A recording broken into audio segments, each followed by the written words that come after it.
राधे राधे मेरे प्यारे दोस्तों। आशा करती हूँ आप सब स्वस्थ और मस्त होंगे और अपने अपने काम में व्यस्त होंगे। आज मैं अपनी कहानी जिसका शीर्षक है रिश्तों का बंधन, उसके दूसरे भाग को आपके सामने लेकर आई हूँ। जैसा कि मैं हर बार कहती हूँ, कोई भी कहानी यूँ ही नहीं बन जाती। हर कहानी के पीछे कुछ न कुछ गहरी बातें, समस्याएँ, सीख, दुख, प्यार, समर्पण की भावनाएँ ज़रूर छुपी होती हैं। इन्हीं सब के मिश्रण और सोच से जो तैयार की जाती है और लिखी जाती है, उन्हीं को हम सब कहानी का रूप देते हैं। कहने का मतलब है कि उन्हीं सबको हम सब कहानी कहते हैं। और दोस्तों, अगर यह कहानी मेरी आप सबको अच्छी लगती है तो प्लीज़ मेरे चैनल को लाइक और सब्सक्राइब ज़रूर करिए। आपका एक लाइक मुझे आगे बढ़ने की प्रेरणा देता है। आप सभी का बहुत बहुत धन्यवाद। तो चलिए मैं अपनी कहानी का दूसरा भाग, रिश्तों का बंधन, को शुरू करती हूँ। तो मैंने भाग 1 में बताया था कि राम कहता है अपनी पत्नी भूमिका से कि मैं अपनी माँ को दुख तकलीफ़ नहीं देख सकता।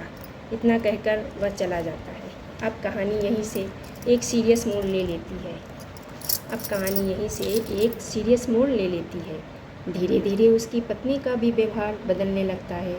वह कहती है, जब तुम्हें अपनी माँ का इतना ही ख्याल था तो मुझसे शादी क्यों की? मेरी ज़िंदगी क्यों बर्बाद की? अब मैं यहाँ एक पल के लिए भी नहीं रुक सकती। जिस घर में मेरा कोई सम्मान नहीं, वहाँ मैं नहीं रह सकती। और अब मैं जा रही हूँ। जिस दिन तुम्हें लगे कि वास्तव में तुम्हें मेरी ज़रूरत है, उस दिन तुम मुझे लेने आना। इतना कहकर वह चली जाती है। जब उसकी माँ को यह सब पता चलता है तो वह कहती है, तुमने बहू को रोका क्यों नहीं? तो वह कहता है, कोई बात नहीं, जाने दो माँ, वह अपने आप चली आएगी। फिर उसकी माँ कहती है, अच्छा बेटा, ठीक है, जैसा तुम ठीक समझो। कुछ दिन तो सब सही चलता है, लेकिन धीरे धीरे राम को भूमिका की कमी खलने लगती है। हर छोटी छोटी बात पर उसको उसकी याद आने लगती है। वह सोचता है, कैसे मैं गाड़ी की जब चाबी भूल जाता था तो वह जब मैं भूमिका को आवाज़ देता था तो वह बालकनी से चाबी फेंक देती थी।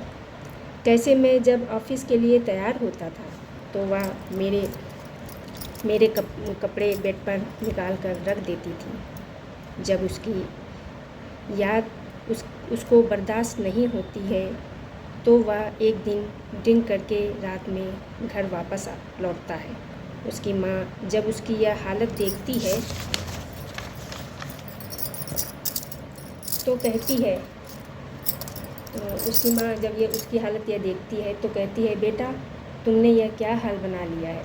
तो वह कहता है, सॉरी माँ, मुझे पता है ड्रिंक करना गलत है, लेकिन मैं क्या करूँ, मुझे हर पल भूमिका की याद सताती रहती है। फिर वह अपनी माँ की गोद में बेसुध होकर लेट जाता है।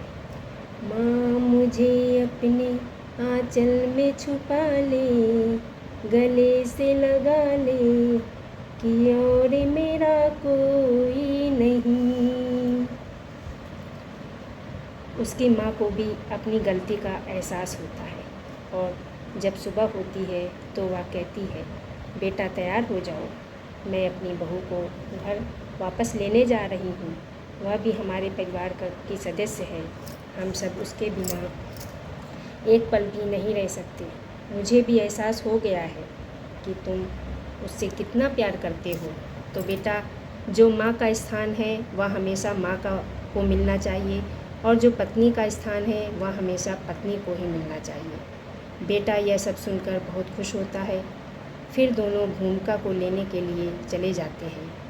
भूमिका भी उन्हें देखकर बहुत खुश हो जाती है और खुशी खुशी से वह सबके साथ अपने घर वापस आ जाती है।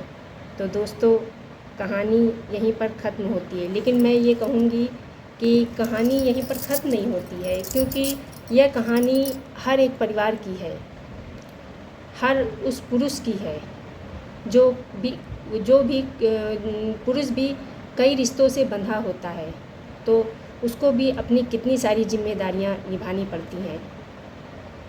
और यही है परिवार, जिसमें सब लोग समझौता कर अगर चलते हैं तो परिवार में कभी भी कोई परेशानी, दुख, तकलीफ़ नहीं आ सकती है।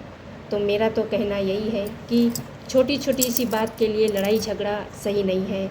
उसको आराम से बैठकर समझौता कर लेना चाहिए, एक दूसरे से बात करना चाहिए और हर एक दूसरे की, सभी की भावनाओं की कद्र करनी चाहिए। तो तब तक के लिए मैं अब अपनी कहानी को यहीं समाप्त करती हूँ और आप सब अपना ख्याल रखिएगा। मिलती हूँ मैं फिर से एक नई कहानी लेकर आपके सामने। तब तक आप अपना ख्याल रखिएगा। आप सभी को जय श्री राधे कृष्णा।